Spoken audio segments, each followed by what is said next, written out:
Well, hello, everybody. It is the Dennis and Andy Show, and we are back with another movie review in a few. That's right. I got back from Chi-Town, Chicago. We saw a movie yesterday. Sisu is the movie we saw. We love saying it that way. It's probably pronounced more manly as Sisu. But Sisu. it's an hour and 31 minutes of goodness. Dennis loves the title of the movie because if you rearrange the letters, it spells his wife's name. It is. She was so excited. I mean, she has been chomping at the bit to see this movie. She couldn't wait. We were gonna see it like later, and then she's like, "Nope, gotta see it. Gotta see Dude, it." I've never seen a woman so giddy, like literally giddy over this type of movie in my life. Walking into the movie, she's like, "Oh, there's going to be so much violence and blood." Ah! And I was like, "Wow, calm down, Susie, calm down." We talked about it on the way home last night, and I'm gonna say we were pleasantly surprised.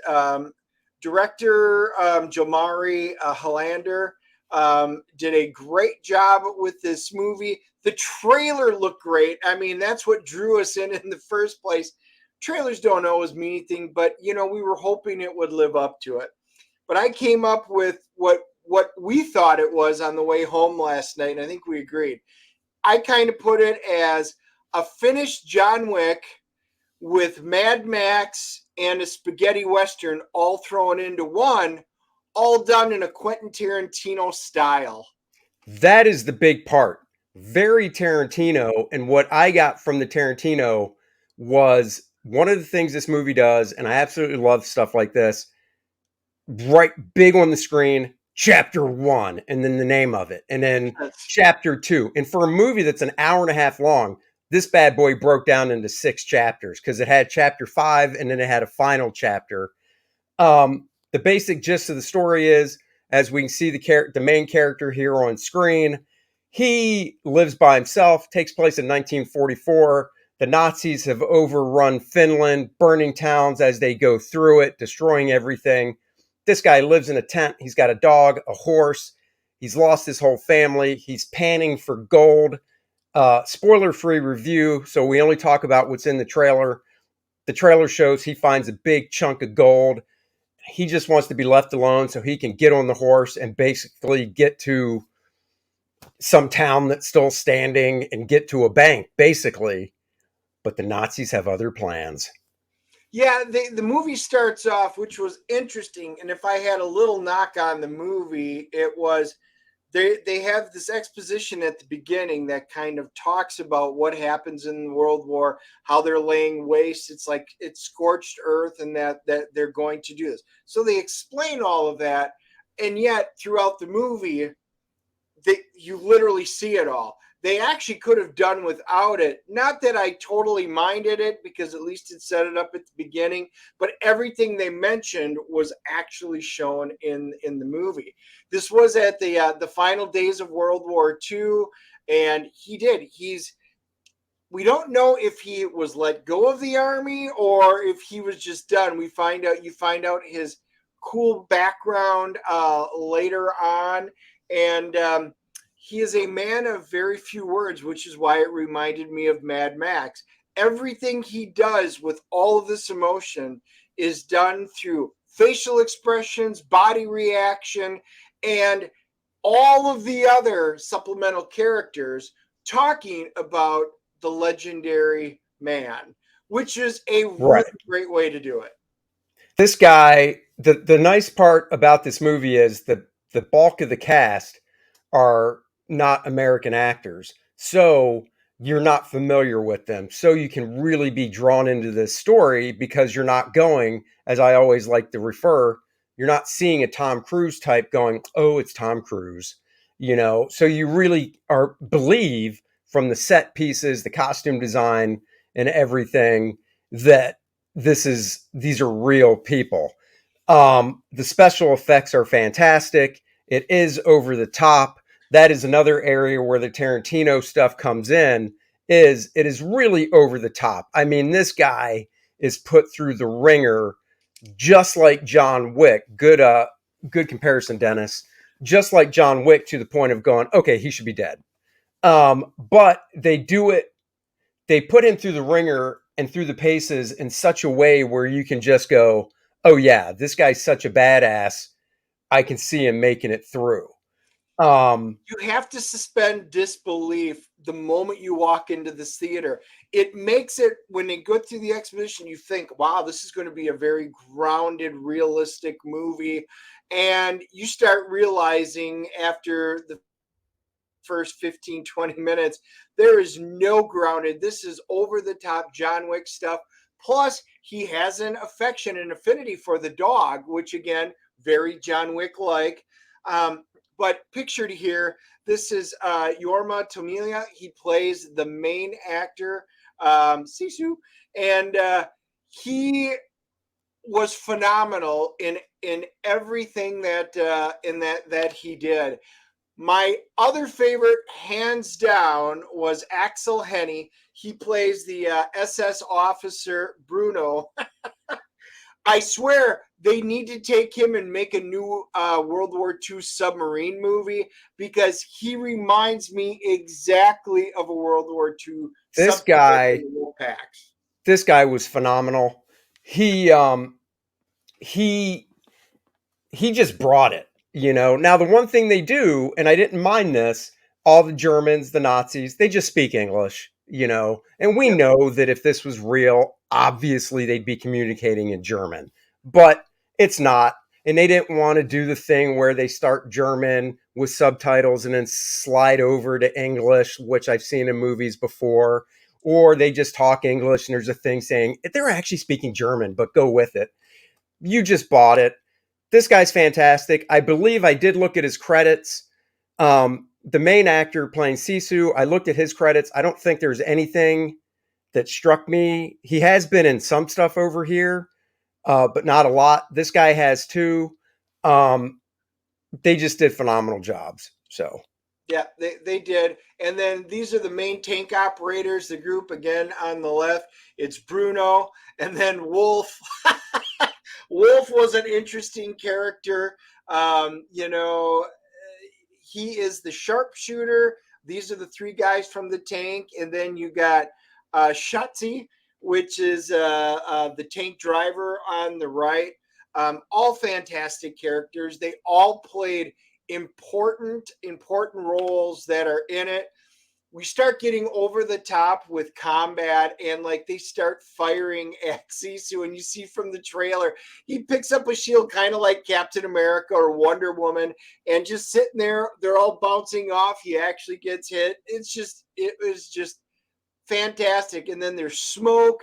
Then you see in the trailer how they take a landmine and he blows a guy up, and they do very constructive uses of ways that they're going to kill off Nazis. And everybody loves dead Nazis in these kind of movies. And the other thing about this movie is the directing was very well done. There are some camera shots in this movie, stills, kind of like this one, that are really, really nice. I mean, there were just some scenes in this movie I would like to have hit pause just to look at the construction of the scene and the camera angle they chose and the lighting and stuff like that. So it was a very, very well done movie visually It too. was.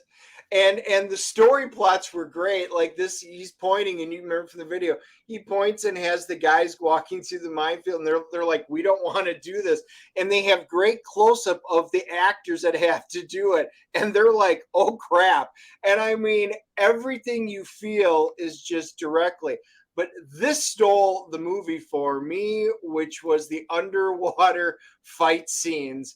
I mean, Avatar was supposed to be the pinnacle for it. This doesn't have nearly the budget. This whole film was shot in like 7 million euros. And yet I enjoyed the combat underwater so much more in this. Yeah, it was very inventive with what they did. It's a tight hour and a half. I highly recommend. There's another beautiful shot. Obviously, that's CG'd, but and I'm not saying that because it's cheap and it looks it. I'm just saying it because that's not a set. But I mean, in the movie itself, you believe it. It is gorgeous. Um, The characterization is great. These ladies were obviously kidnapped by the Nazis to be used as basically toys for the Nazis, we'll go with. That scene where the women are walking with the guns that Sisu armed them with, that, and Courtney agreed, that is how you make a movie and show a scene with strong women and not Mary Sue's and stuff like Marvel Endgame, where it was so forced with the here are the hero women shot. Marvel Yep. Endgame did it bad. This movie did it right. It It did showed it strong absolutely. women that weren't backing down in the face of adversity. Very, very well done. And that main woman there uh, with the short hair was fantastic. Dennis, I don't know if you got to look her up on IMDb, but it's amazing how they can make these pretty women look just kind of trashy and ugh, because she is a very attractive actress in real life. So Nice. Well, they have a great scene at the end to close out pretty much the movie. It was great. It was well done all the way through. Like I said, you will enjoy the hell out of this movie as long as you just suspend your belief when you walk into this movie, because everything is so over the top. And there were scenes, and this is a great one to see in the theater. There are some cringy moments where they're like, oh, and everybody's wincing. And I literally saw everybody in the theater, everyone around us, in front of us, everybody winced at the same time. There were some very impactful moments in this movie. Uh, there's not a lot of nudity. There's no sex. There's there's none of that. This is it's funny. for You do get to violence. see you do get to see the main character Sisu as he's bathing in a lake from behind, fully naked. And it's the first time I've heard Dennis's wife squee in excitement. So Sure. I leaned over and I said, Susie, keep it in your pants, girl. Keep it in your pants. And she said, Sisu. That's right. Okay, let's give this baby a CGC rating. I am going with an 8.5. This is not now. I don't own movies. Dennis is a big movie collector. There are people out there that own lots of movies, just like I can only imagine when CDs were the thing. Dennis had a wall of CDs. I did not either. I had a few. I have a few movies. So will I own this? No. Will I watch it again? Yes. So I'm going 8.5. I'm giving this a 9.0. I thought it was just tremendous fun. The ending scenes are so unbelievable. It reminds me of Pierce Brosnan and James Bond, but they were so well done that you couldn't help but just absolutely love this movie. I will be buying this. We always do our Memorial Day movies with World War II. We always do Midway, one of the Navarone movies and something else. This is now going to be added into our Memorial Day watching. This is just a great movie. We'll be buying this one. 9.0. See it in the theater. You won't be disappointed. Another blockbuster that won't disappoint you is Core Draft The Reckoning, $79,055, 1,304 backers. You add that to what we did on the other campaign, Mirror campaign, which raised 4,600. We are well over $80,000, marching on to 90,000, the next stretch goal, the Necronite playable character card right here. That's right. 76 pages of graphic novel action, badass barbarian action. Cordrath's tribe is overrun by a legion of the undead. He is now out for blood to find out who set this nastiness in motion. We all know it's the Necronite, and you can read that here. So that's not a spoiler, but why he does it, that would be. So we're not telling you that. You can read the first 8 pages here on the campaign page. You can go to coredraft.com, links in the description below, to read the first 11 pages. Let's just say there's a page that's a little saucy that is on the website and not here on Indiegogo. Guys, go check it out. 5 different covers to choose from, one by the ever awesome Bud Root of Lilith. We will announce the $100,000 stretch goal once we break the $90,000 one. It is an exciting stretch goal. Find out about the characters, find out about the world of Kordrath, the Shattered Reach. Everybody will get a map. We have the oversized artist edition, which will collect the story, the covers, all in beautiful black and white, but scanned in full color. So it's like you're holding the original art. Guys, go check it out. You won't be disappointed. This has got to be the best work I've ever done. And Dennis is writing a kick-ass game module that you can play Mayhem in the Mirador Mountains. Cover art on that by Dan Lawless and Bart Sears to give it that nice retro feel. So there you go. Isn't that right, big guy? That's right. Back it. And one final thing on Sisu, I just pulled up Rotten Tomatoes. I wanted to see Oh what yeah, we gotta do that. thought. Tomato meter for critics, 93%. Wow, the critics liked it. The audience, 90%. So for the first time in a long time I can remember, the critics and the audience both love this movie. There you go, guys. We'll be back Wednesday, 5 p.m. Dennis and Andy show. We'll have a guest. We'll announce it later. And that's that. And next week is well, we'll have to check something out on Thursday night. I know Guardians comes out next week. It won't be that because my daughter's birthday is Friday and she wants to see it on her birthday. So there's lots of other stuff out there Dennis and I can check out. So we'll check something out Thursday night for a movie review for you guys. And we will get around to Guardians. Don't you fret. But just not Thursday night. That's so right. Until then, everybody, hang tight, hang loose. We'll catch you later. Bye-bye, everybody.